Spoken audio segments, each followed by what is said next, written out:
Hello everyone, so I'm back with my 2014 Hyundai Elantra GT HID project.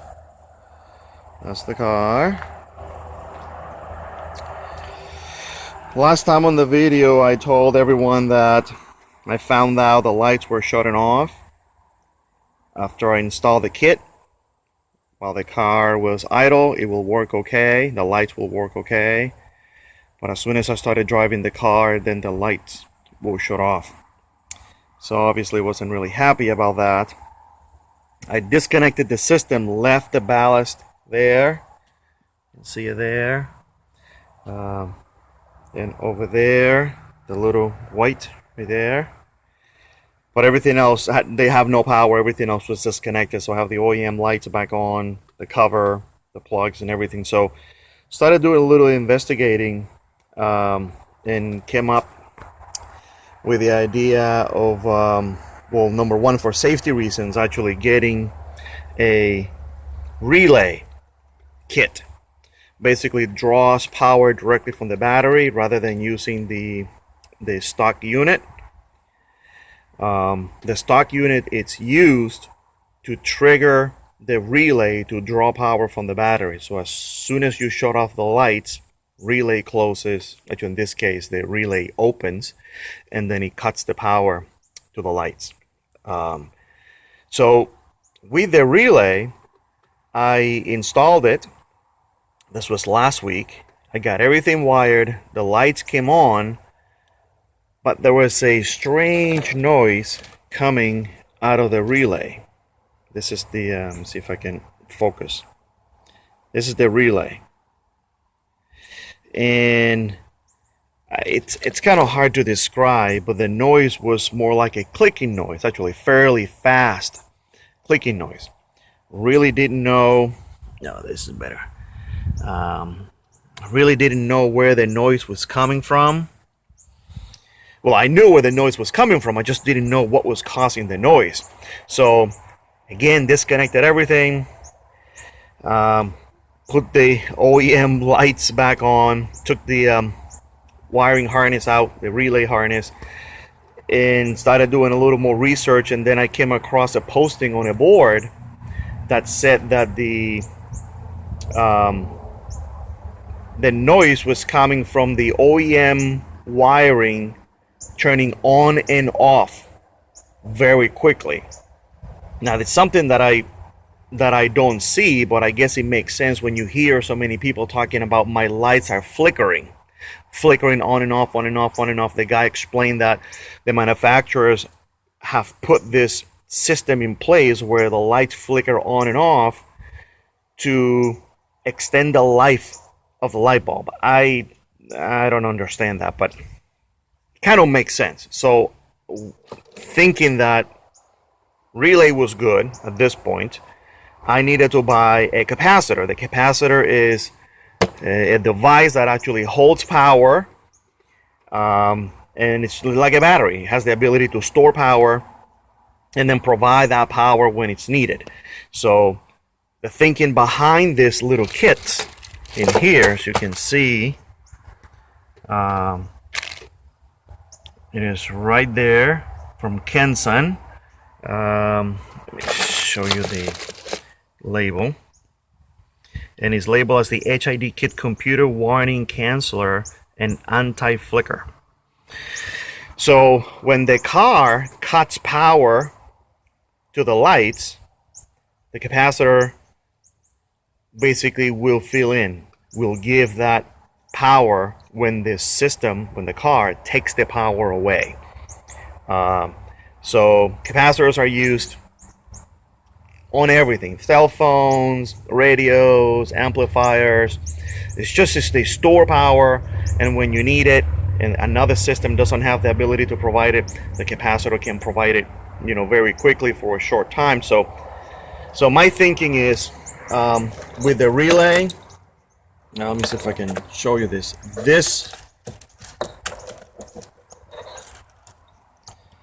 So out of the relay, you have a power cable, comes with a fuse. Okay, sorry about that. This is the fuse, the lead that's going to plug into the battery directly. And then from there, you have one side, which is the longer side, which is going to go to the passenger side headlight, and then has its own ground, and then the other side is kind of the same thing. So the issue that I have is there's no way, the cables are too short, so I don't have a safe way to actually run the power from here all the way across down to this side. So it's kind of hard to see, but under here there's really no area to actually run the cables. Basically the cable will be just sitting across the engine, so I really don't want to do that. So what I'm going to investigate today is right here, this is the bumper, and I think what I'm going to do is I'm going to remove these screws right here. They are plastic screws.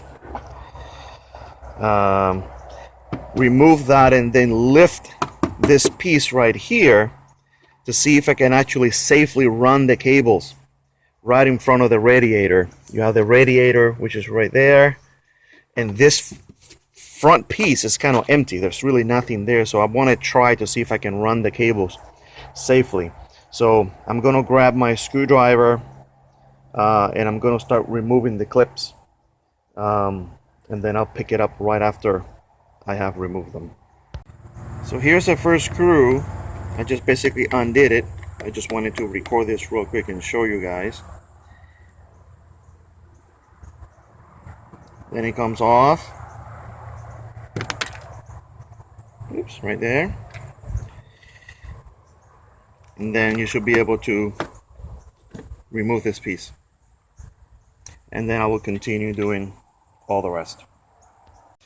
Okay, so I remove all those little plastic screws and I lay down temporarily the relay of how I'm thinking I'm going to run this. So right underneath, it's got to go through here, but under the plastic, and then continue going all the way over here, and then come out this corner right here. So I think it should be enough. It's gonna come out this way, or I can just probably feed it right underneath so it doesn't show on top. Just come out that way right there, right down here and out, because the headlight is right there. Oh, this is the high beams. Low beams are right here, but the plugs are gonna be right here. So let me try that. Okay, so making sure that my power lead is going to be long enough to reach the battery, rather than running the whole harness underneath of the fascia. I'm going to run the power lead first to the battery and make sure I have enough length. So here we go. So here is the relay, and then off the relay you have your power lead. So on my car, I ran it, this is the cover. So you just pop that cover. I ran the cable right under. See if you can see it there. There's a little plastic piece. I run the cable underneath and up, as you can see right here. And then what I'm going to do is I'm going to run the cable this way behind the plastic piece, right over here like this.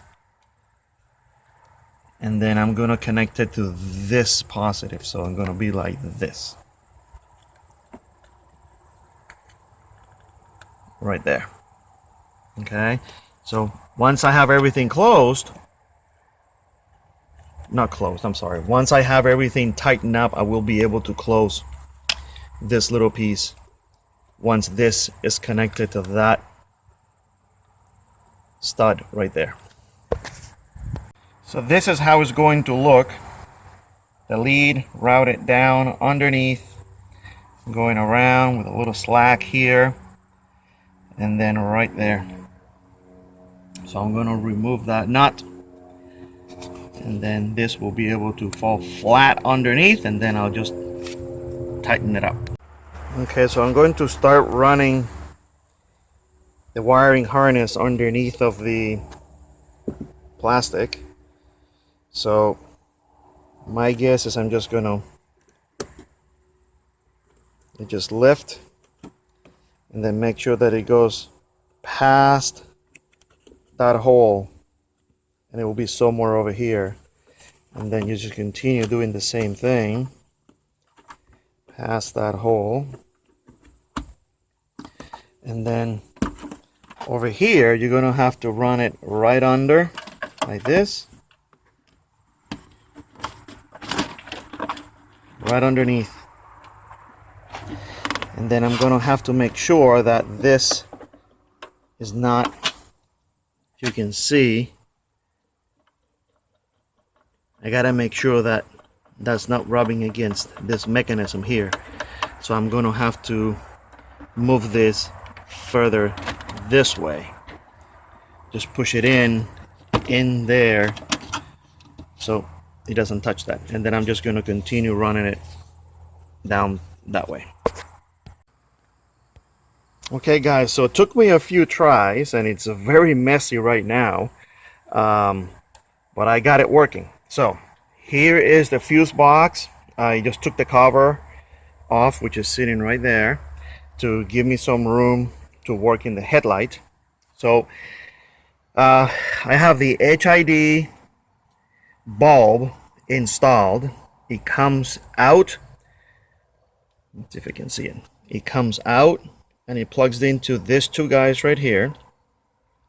That goes directly into the ballast, which is right here. And this is where it gets a little interesting. So coming out of the ballast is the power leads. One of them is for the relay, which goes back to the battery, and the other one is the ground, which I have to hook up permanently right there. So first tried, the relay was still clicking like crazy. So I realized that I had the capacitor installed incorrectly, meaning the relay was getting power before going through the capacitor. So here's the capacitor. This is what it looks like, and has two leads and incoming and outgoing, you know, input and output. So basically what I had to do is I had to go and get the power that comes from the headlight, the OEM power. Oh, sorry about that.